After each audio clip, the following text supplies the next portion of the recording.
คุณยายกับน้องคุณยายวันนี้คุณยายขึ้นสำนักครั้งแรกนะคะนางไม่เคยขึ้นสำนักเลยค่ะเนี่ย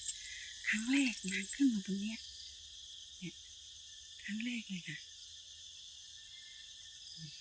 แต่หญิงน้องไม่ชอบหรอกนางไม่ชอบไม่เคยขึ้นมาพร้อมนางคุณหญิงน้องไม่ชอบหรอกค่ะ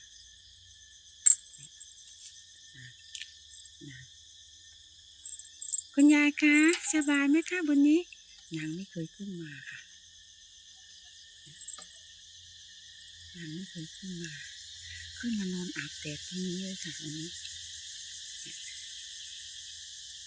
ขึ้นมานอนอาบแดดอยู่ข้างบนนางน่ารักค่ะคุณยายนางหงุดหงิดหญิงน้องอะหญิงน้องแกล้งนางค่ะ